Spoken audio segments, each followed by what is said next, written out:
दुर्योधन ने भोजन तैयार करा दिया। जब जब दुर्वासा आते भोजन हर समय मिलता। रात्रि के समय आते तब भी तैयार मिलता।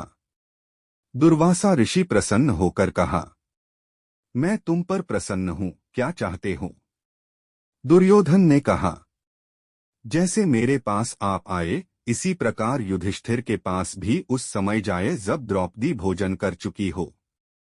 दुर्योधन ने सोचा, ये वहां जाएंगे तो वे भोजन नहीं करा सकेंगे। ऋषि शाप दे देंगे तो मामला खत्म हो जाएगा, युद्ध नहीं करना पड़ेगा। दुर्वासा ने कहा, ठीक है, मैं अवश्य जाऊंगा वहां। दुर्वासा युधिष्ठिर के पास गए।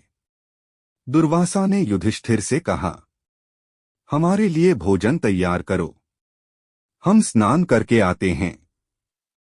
युधिष्ठिर ने कहा, ठीक है, आप स्नान करके आएं। युधिष्ठिर द्रौपदी के पास जाकर बोले, दुर्वासा जी आए हैं।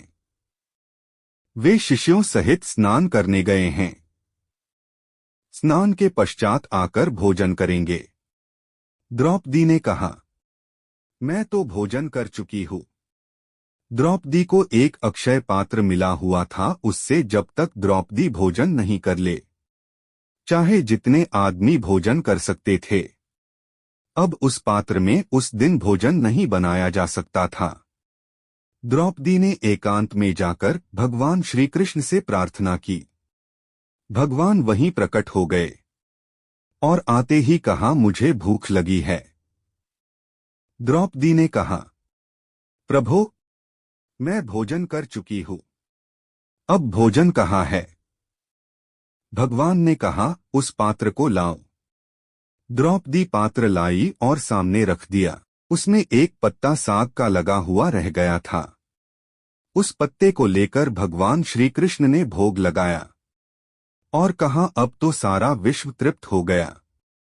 सहदेव को भेजा कि सबको बुला लाओ।